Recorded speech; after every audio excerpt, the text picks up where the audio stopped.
Once again, the Lincoln Project has created an incredibly hilarious parody of the former president, causing Trump to lose his composure. Has this ever happened to you? You're sitting in court again, under pressure and stress, and then a warm feeling comes over you, uncomfortably warm. Uh-oh. It's pressure, all right. Down there. That's when you need Trump diapers. Experiencing the pressure of a courtroom can lead to more than just stress. It can also cause your Trump diapers to fail. What could be a clearer sign of desperation than a sudden need for extra absorbency? Trump diapers, the elite adults incontinence product for owning nibs on the go while you go. Trump diapers contain a comforting, patent-pending fiber that's the ultimate in pulling fluids from your delicate orange skin. I always look orange. What they said next definitely had everyone laughing out loud. With Trump diapers, you can sit all day in luxurious comfort, whether you're busy ending democracy or just rage posting on social media without consequence. Trump diapers let you spread Russian propaganda all day in dry comfort. And Trump diapers make insurrection easy. You'll never need to poop in the Capitol. On Monday, Justice Juan Mercian presided over Donald Trump's criminal trial and revealed that the former president may face contempt of court for the 10th time. This is due to his continuous disregard of a gag order that prohibits him from commenting publicly on jurors, witnesses, and the families of the judge and prosecutors. Despite $1,000 fines imposed on Trump in the past, Mercian expressed dissatisfaction with their effectiveness in deterring further breaches of the gag order. As a result, the judge is considering harsher penalties, including the possibility of jail time for future violations. It's worth keeping an eye on what our orange ex-president is up to in court. Katie, we hear Trump is looking incredulous, he's shaking his head, he keeps saying this gag order is unconstitutional. How can you not allow him to respond when he's a candidate running for president right now? Respond to that. He can still say what he wants as a political candidate and protect it. Justice Juan Mercian has emphasized that putting Donald Trump in jail should be a last resort, and he is trying to avoid it at all costs.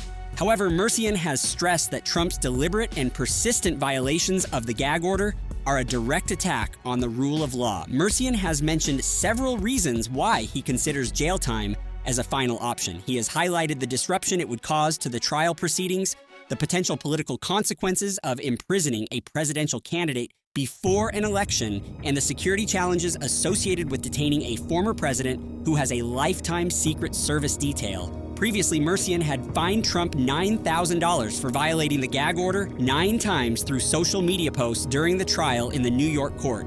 Mercian addressed these issues with Trump present at the defendant's table, emphasizing the historic nature of the trial as the first criminal proceeding involving a former U.S. president. The problem is he's already been proven and found by a judge to have run afoul of a gag order, one that I will re-emphasize has been limited in nature. It's not some broad gag order. It's been challenged. It's been found to be totally appropriate for somebody like Donald. After 12 days, the trial concerning Trump's alleged hush money payments continues, with key witnesses testifying on efforts to suppress stories of his inappropriate behavior during his initial presidential campaign. Prosecutors in New York have charged Trump with falsifying business records to hide a $130,000 payment made to adult film actress Stormy Daniels, who claims to have had a previous encounter with Trump in 2006. Despite these accusations, Trump maintains his innocence and denies any affair with Daniels. He's frustrated at being confined to a chilly Manhattan courtroom, which he feels hinders his ability to connect with voters as he seeks another term in the White House. Perhaps the most dramatic moment so far in Donald Trump's hush money trial in New York came on Friday when Hope Hicks, his former spokeswoman, took the stand. Hicks, once a trusted advisor, was described as nervous. She also cried on the stand. She described what it was like to try and keep a lid on reporting involving the president's sex life just as the Access Hollywood tape became public in October 2016. On Monday, Donald Trump's criminal trial regarding hush money entered its 12th day after hearing emotional testimony from top aide Hope Hicks, who claimed that Trump had complete control over his 2016 presidential campaign, including its media strategy. Prosecutors are alleging that Trump collaborated with his former lawyer, Michael Cohen, and tabloid executive David Pecker to suppress negative stories during the campaign.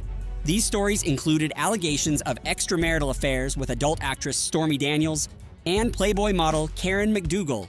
Cohen allegedly paid Daniels $130,000 to keep quiet, with prosecutors claiming that Trump falsely classified repayments to Cohen as legal fees, which is a felony. Hicks's testimony could be a significant win for the prosecution as it demonstrates Trump's involvement in the scheme. I suspect it was very difficult for her. She appears to be a lovely young lady. I have 3 granddaughters. I'm very sensitive to young ladies her age.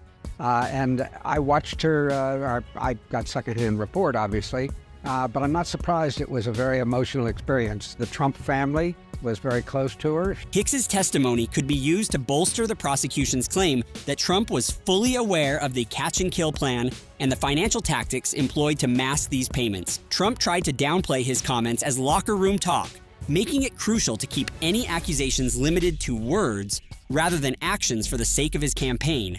However, allegations of physical misconduct surfaced shortly thereafter, leading Cohen to go to great lengths to silence Daniels.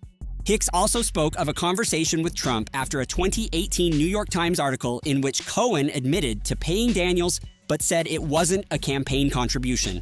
Something really important just happened as Ellie was laying all of that out for us, which is that as soon as Donald Trump and his attorneys got in the courtroom, the judge corrected what Donald Trump falsely asserted yesterday when he left the courtroom, which is that because of the gag order that's in place, it prevents him from testifying, something that Todd Blanche, Trump's attorney, shook his head and Glenn Kersner, a legal analyst, claimed on Friday that Judge Juan Mercian caught former President Donald Trump in a blatant lie during his criminal trial for hush money. Trump, who is expected to run for the Republican presidential nomination in 2024, became the first former president to stand trial in a criminal case last month, in March 2023. He was charged with 34 counts of allegedly falsifying business records related to payments made to adult film star Stormy Daniels during his 2016 presidential campaign. Daniels claims she had an affair with Trump in 2006, an allegation he has denied. Trump has pleaded not guilty to all charges and maintains that the case is politically motivated. After Thursday's court proceedings, Trump told reporters outside the courtroom that he was prevented from testifying due to a gag order imposed by Mercian. It doesn't prevent you from testifying. Yeah, this was fascinating. This is the first time you've seen the judge respond really to something that Trump has said outside the court when he addresses the media, and he's clearly correcting the record. He said, no, this gag order does not prevent you from testifying. And we know that since the gag order has been in place, Trump has also repeatedly said that it's possible that he might. During Friday's court proceedings, Judge Mercian clarified that President Trump has the right to testify despite the gag order. Catherine Funn of Newsweek, who was present in the courtroom, reported that the judge stressed to Trump that he has the absolute right to testify. Legal analyst Glenn Kersner, a former assistant U.S. attorney and vocal Trump critic, discussed the exchange between Trump and Mercian in a video posted on his YouTube channel on Friday. Kersner asserted that the judge had caught Trump in an obvious lie. The courtroom drama unfolded like a scene out of a Hollywood script, with a scandal involving a porn star, a secretly recorded conversation featuring a future president, and emotional testimony from a former confidant.